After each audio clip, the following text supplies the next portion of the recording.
Alright, so occult video number 1, Modern and Mundane Magic. Now, I'm not talking about Donald Tyson's book, nor am I... Wait, is it Donald? No, it's Michael Craig. It's Donald Michael Craig. Not talking about Michael Craig's Modern Magic. What I mean is, with the magic of today compared to antiquity, compared to old witch trial days, it's a little bit different. What you could say is that the law of attraction is almost a very, very, very, very watered down modern version of magic, and it doesn't really hold up on itself. This is why the law of attraction is dying, and so are its own followers. But that's not the point of this video. The point of this video is modern and mundane magic. Now, what do I mean? Let's think about spellcasting. You usually have, other than yourself in the ritual space, you have your ingredients, whether it be candles, sigils, incenses, oils, specific things that you might use on the altar. You might have a little cauldron or a little marble bowl that you use to burn the sigils in. You have your ingredients, you have your formula, you've got your method, and then how you execute your rituals. And so why did these ancient people why did they need incense? Why did they need oils and this and that? This goes back to the idea of animism, where, everything has this occult property. Everything has a spiritual property to it and a correspondence. I believe that those correspondences are within the mind of the individual, and it's up to them to sort it out. You get into trouble whenever, let's say you buy a couple Wiccan spellbooks from the New Age store, and one of them's a spell for money and it calls for bay leaf, and then another one is a spell for love and it calls for bay leaf. It's not going to work out very well mentally when you're just using the same thing that you can use for anything else. It's best to sort out your own correspondence system, getting in there. If you're going to be using oils, candles, stones, this and that, which I never actually used stones. I started to not too long ago, not even for the purpose of, this has this inherent frequency in it. It's just aesthetic purposes. Looks a little better, which I've never really been for that. I've never really seen the purpose. I know why people see the purpose, but I never hopped on that train. It's something that can be more, it has to do with meditation. I made a Twitter post talking about how, if no one's meditated on a clear bowl of water before, you should really try it. The quote-unquote effects you get from meditating with certain things, they get a little bit different. It's not that the amethyst is giving off this clarity and healing property. It's the fact that you associate it to that within your mind, and so it's up to the individual to work that out.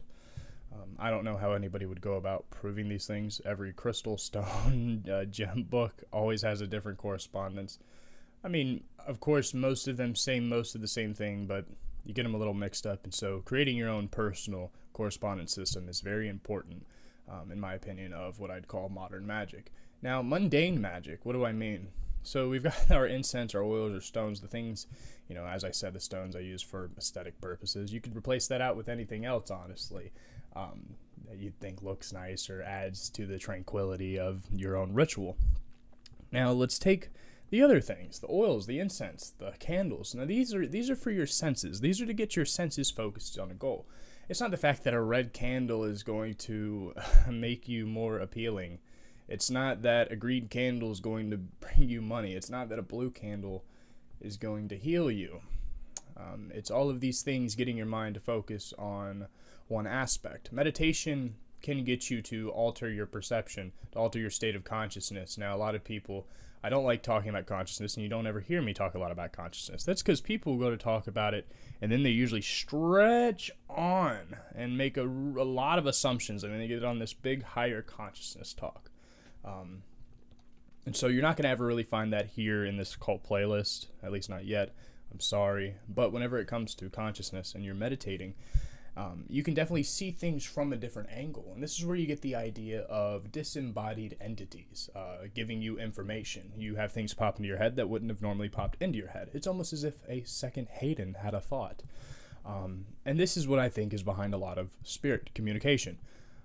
This is why a lot of people also will tend to not do it right, and they just hear things that they agree with. I tell people, if you are going to get into that sort of thing, never trust a spirit.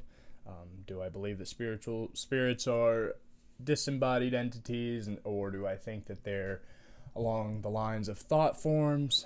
That's not really a video for now. I don't really want to make this occult playlist this big ol' what the occult is, what the belief should be, what is actually real, what is not.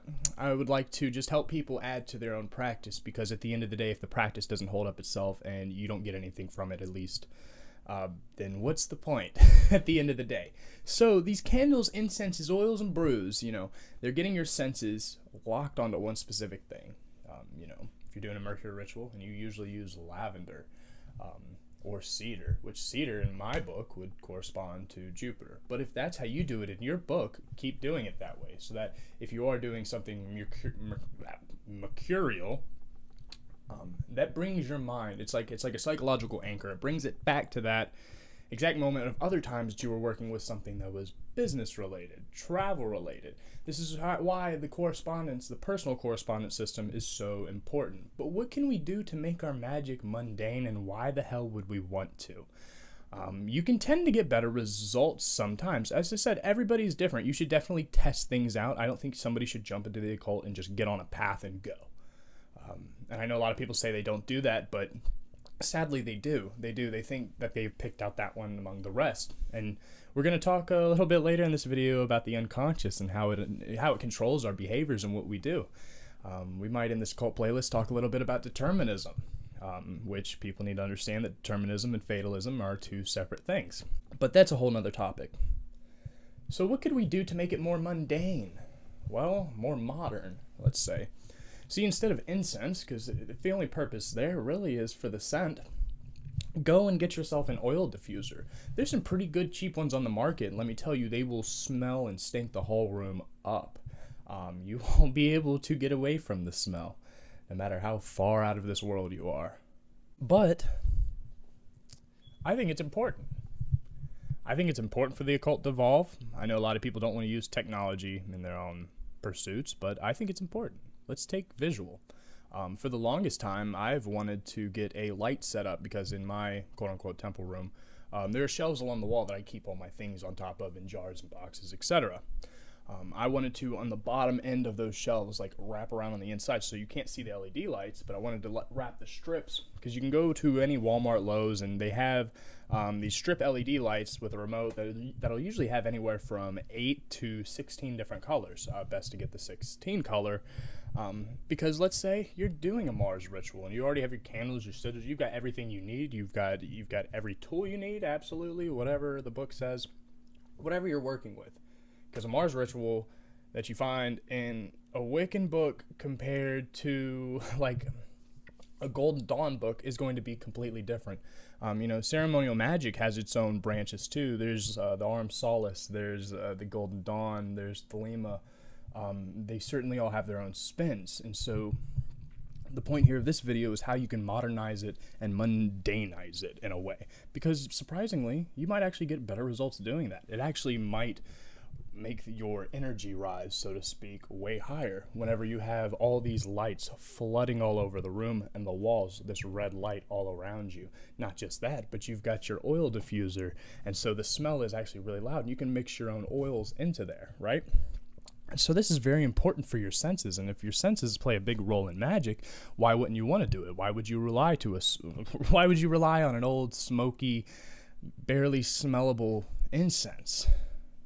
Unless you believe that it has some occult property. Then if that is your underlying belief, then go with that. You would get better results with that. However, if people are new to the occult and they're a little iffy about the spooky side, sure, get your own ritual space, cut off the lights, get some LED lights, change the colors, get an oil diffuser to smell it.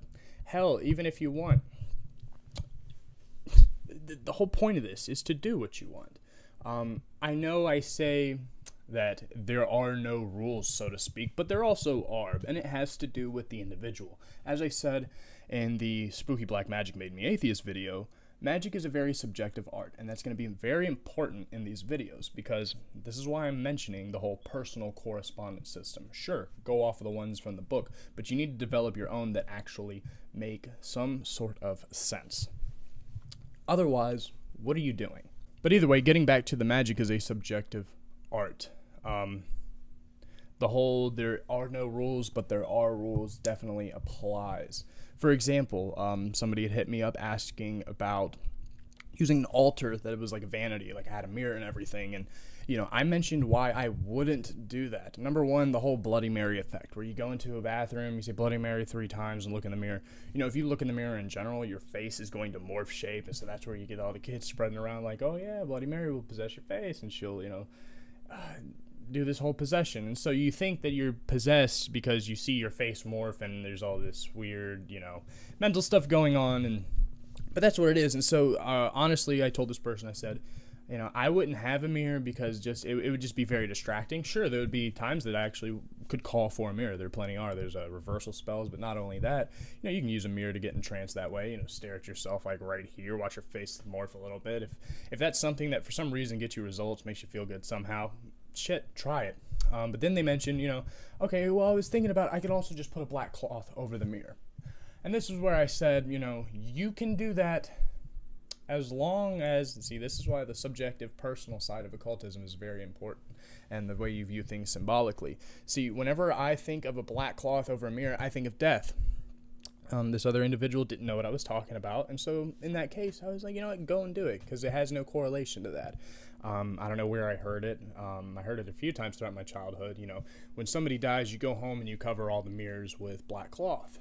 I don't know why they did that. I would assume the whole, we tend to see things out of the corner of our eyes, and especially through mirrors, we tend to have little visual delusions, so to speak, and especially after, somebody dying, I could see somebody saying put all the claws over the mirrors because, you might see something out of the corner of your eye, and I wouldn't want to see a deceased family member right after that out of the corner of my eye. That'd kind of fuck me up. But that's what's in my mind. That's what I correlate a black cloth covered over a mirror to.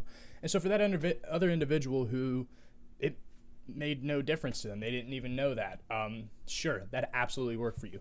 And so for those occultists or those people getting into the occult who have all these questions, should I do this, should you do that, think about it in your mind. There's no rules, there's no way, whatever occult video, whoever taught you anything about the occult, wherever you're learning the art from, you have to think, where did they get that from? As I've said, our beliefs are not our own, and the person you got them from are not theirs either.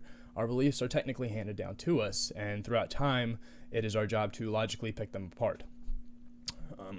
Otherwise, you're just being a fluffy love and light for no reason. But adding technology to magic, I think, could be important. Go get a tablet. Obviously put like the night filter on it. Where it's not this bright blue light in your face. But you could keep grimoires on there as a PDF in your own technological occult laboratory, so to speak, with your LED lights and your oil diffusers. And so what else could we do too?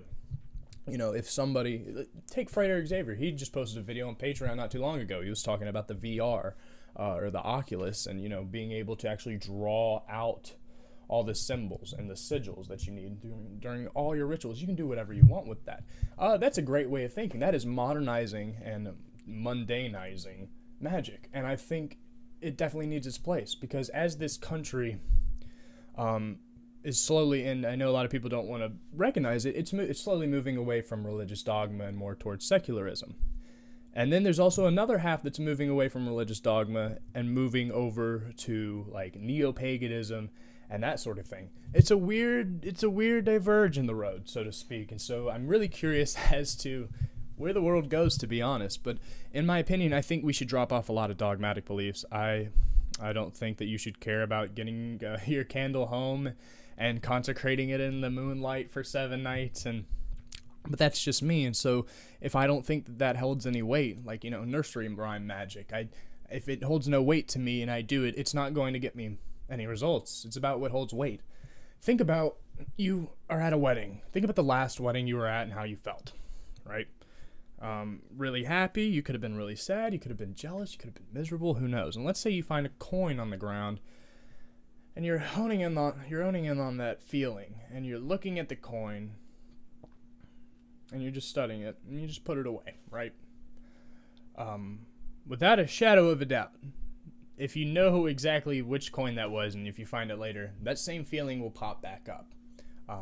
That's just how the mind seems to go, or at least with me. Sure, reality has its laws. It has, if I say that there's someone sitting next to me and someone else says that there's not, I'm obviously wrong. There's some things that we can be incorrect about, but there's another important side to reality, and that's the reality inside of your head. And you definitely get to traverse that, so to speak, through the occult. Not just the occult, but in all paths. But for this playlist we're speaking on the occult. Sometimes you can get lost in this world in your head. We're going to go over New Agers and occultists who kind of lose their mind. That'll be a fun video. But, a lot of people keep their head on straight. A lot of people are just practicing and testing out different things. A lot of people find what works for them. A lot of people don't. And a lot of people are trying to figure out what does. My job here is to get as many ideas as I think of out there for people to work with. Especially since, a lot of people say, there are no rules, but, these people wrote down specific formulas and hid them throughout the ages and died for it. And you think that it's all just because it's based on your intent? Well, I don't think it's all just based on intent, but I think it's an important factor. There's no point in going and getting a yellow candle and just intending that it's red because you didn't have a red candle. Do what you can. That's why I say do 95% mundane work, 5% magic, because by the time you get there, you might actually have whatever you want. And then second step, making your life enchantable. You won't even have to touch magic. Just doing that, it'll get you enough results. But then by the time it comes to doing the magic, it's all about what we're doing, what holds the most weight in our mind. And if you focus on that, you'll stop having so many, should I do this or should I do this? Or would it work if I did it like this? Or all the little nitpicky questions that you have, and then you finally put them aside to actually do it. I have a friend who's been hitting me up about all kinds of stuff. And it's just question after question after question. And I don't mind speaking with him about it. But this individual doesn't practice. I'm like, dude, sit on your ass, meditate, and shut up for a week. Not like shut up talking to me, but that's just what I tell people I know. If you want to meditate, sit down, shut up.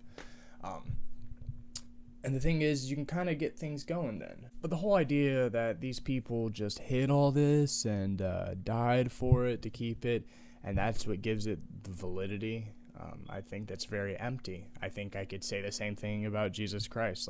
He died for this message, so it's fucking right.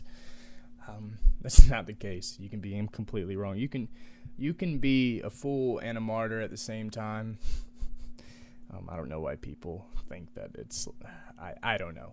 But either way, yes, the sages of the ages, so to speak, they definitely wrote down specific things that we can ponder about. And it gets a little iffy when you get into interpretation, but most of it's pretty straightforward about what it's trying to get across. But you got to realize that our minds work differently, a lot differently than it did back then. Think about psychology 5, 6, 7 years ago, and think about it now with how much social media there is, all this advertising. Not only that, but just we've got new relationship problems. We've got new genders. We've got. It's all evolving. Psychology is evolving. Science is evolving.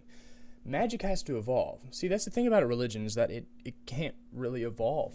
It tries, and so does magic, and it sucks to see the way that it tries to.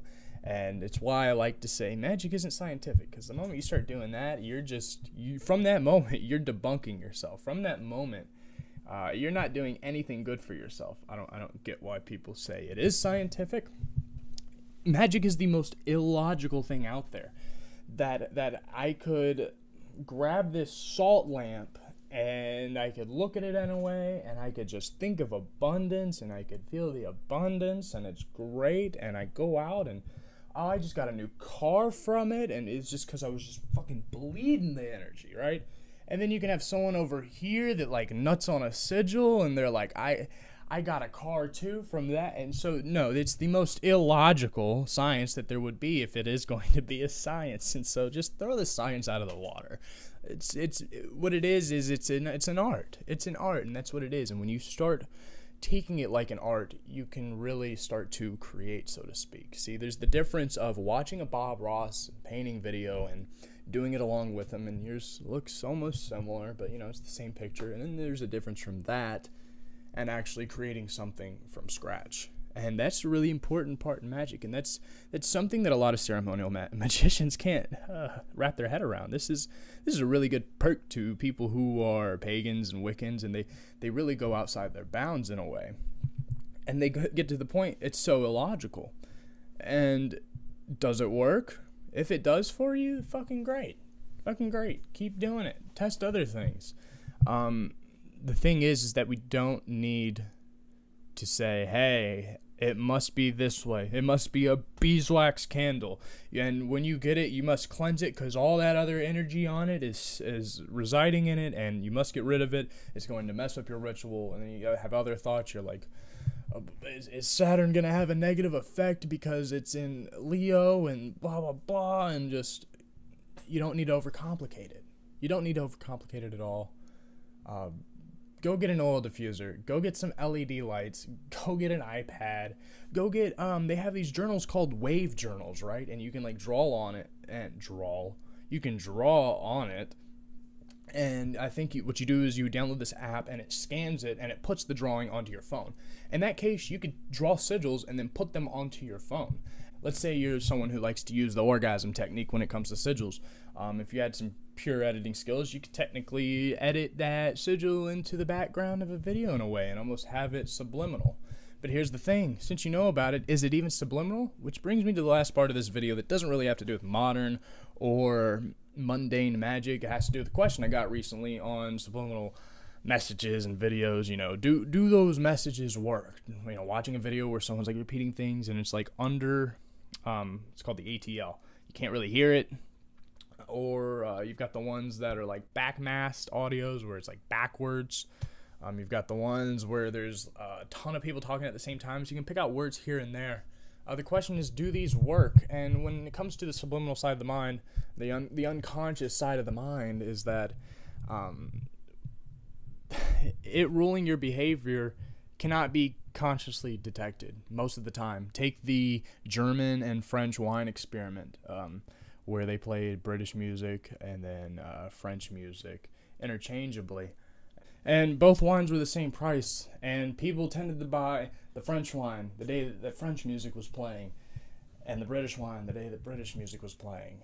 And whenever they were asked why they made the decision on wine, I think only like 1 or 2 people attributed it to the music, and so nobody even realized like it was the music that did that. But here's the thing, that music is in your consciousness awareness. You can actually hear the music, but it's the changing of states. It's weird. It's iffy. I've got a book right here called Subliminal: How Your Unconscious Mind Rules Your Behavior by Leonard Mlodinov. I think that's how you pronounce it. Mlodinov? I'm not sure. Either way, this is a really good academic book on how your unconscious mind rules your behavior. The person that commented, I suggest you actually check this out. And so I know your question was asking, do these messages work? For the most part, no. Should you try it? Sure.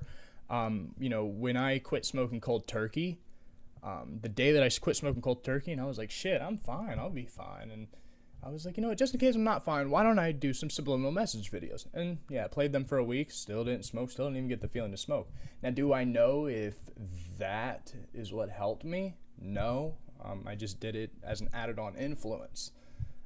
You could say that it wouldn't be subliminal because I was consciously aware of me watching a video and it giving me subliminal messages to quit smoking. See, our unconscious mind picks up things, not just the things that we hear, taste, our olfactory settings. You've got your gustatory senses, your proprioception senses. And it all goes in to your behavior, because at the end of the day, why the hell are we doing magic? We want results. Our results come from our behavior. And the behavior, because, people are at least thinking in the right direction. The commenter's at least thinking in the right direction. Our unconscious mind controls our behavior. Behavior controls our results. So wouldn't we want to change the unconscious through subliminal messaging? You see, that will be a whole separate video for a whole nother day. But I did want to mention it because they were curious. I wanted to definitely get this book out for them so that they could at least start reading and understanding. I'm going to try to find a few articles online before I post this video and put them in the description to kind of help you out on understanding subliminal messages. Because the thing is that once you're consciously aware of it, it doesn't really work. If those people were told before, like, hey, they're playing French music to make you, it's like, to me, subliminal messaging videos are like going into the wine store, being like, yo, turn on the French music. I really want to make sure that I choose some French wine today. And so if we're doing magic just to mess with our choices, you gotta really think about them before you do the magic. Number two, most people are doing magic to get things that they view as outside of their authority or outside of their bounds of free will. We could also, we're going to get into determinism in this playlist eventually, about how your mind actually makes a decision before you're consciously aware of it, actually up to 10 seconds before. You can walk into a room and your mind has already picked out who you would fuck. But either way, the brain's very trippy. The mind's trippy, and a lot of people have noticed it. Occultists throughout history, psychologists, scientists, and at the end of the day, we're all trying to figure out consciousness. We're all trying to figure it out. Be careful about the occult videos where people try to explain exactly what consciousness is, how it works, and they have this system, like it's almost dogmatic. There are renowned worldwide scientists that still can't pinpoint exactly where the unconscious mind is. There's certainly parts of the brain, especially behind the eyes, that just go pick up the book. All of you go pick up the book and read it. All occultists should have this book on their shelf. I don't think that you should learn about the mind from all occult books. I think you should definitely go pick up some neurological books. You should go pick up some psychological books. Learn the most you can. Now, they might not have the answer to your own magical questions. They're not there to answer that. They're there to teach you about what you're trying to learn, right? And so, if you are getting into the cult, let's bring this back full circle to the point of the video. Modern and mundane magic. See, back in the day, they didn't really have too much science to really debunk what they were doing. They didn't really have someone there to say, you know what, your red candle really isn't letting off this energy into your mind. We've slowly gotten to the point where, most cults say it's all in your head. Certainly. And so we should test things out. We're around technology a lot more than we are around, old, basically Amish style. You get your candles, incense, and you know what I'm saying? Go test out some technology in your temple. Go get some LED lights. You can even get some cheap ones. It doesn't even matter. Go get an oil diffuser to get that scent funky. Go and mix your own essential oils. Go to Walmart. They're like $5 a pop. Mix a few. Mix some lemongrass and some cedar, and there you go. There's some Jupiter oil right there for you. Just study, create your own correspondence system, and apply technology where it can in your life. This video is just kind of what I've thought about applying technology into my own practice. I'm certain that all of you could come up with all kinds of different things that I didn't even think of. This is the point of having different perspectives. I love meeting people I love meeting people that don't think like me, because it's them that's going to give me the idea that I need. If I go and listen to people that I just agree with all the time, I basically know what they're going to say. I don't care to listen to those, and it's why I'm constantly changing who I listen to. Either way, I didn't want the occult playlist to actually be long videos like my other videos, because now this is getting up to 31 minutes. I expected the occult playlist to be like little 10, 15 minute videos at tops. Either way, sorry if I rambled on and got off point. I look forward to doing a lot more of this. And if you're watching this and you like this video, hopefully I have more occult videos in the playlist. So go over to the playlist tab and go and check out all the other ones. And make sure that you subscribe and click the notification bell, because, you want to get the notification. It's not like come on, you've heard this from every YouTube channel you watch. Come on now. You already know what to do. Other than that, I hang out on Twitter a lot. If I tend to not post, if I tend to be busy throughout the week and I know I'm not going to be able to have a video up by Sunday, I'll usually post there. I've tried to also every now and again post videos from my cell phone on there. It tends to not work on there. It tends to only work if I'm using my tablet for Twitter. I'm still trying to figure that out, but of all the pages that I'm on, that Milk and Honey's on, go over to the Twitter at FuggleKnuckler and just hang out with me there. Feel free to message me on there or my email, or just comment below what you think. I would love to hear what all of you think about occultism. Comment below. Oh God, I'm rambling on. Either way, I will for you all to prosper. And have a great day.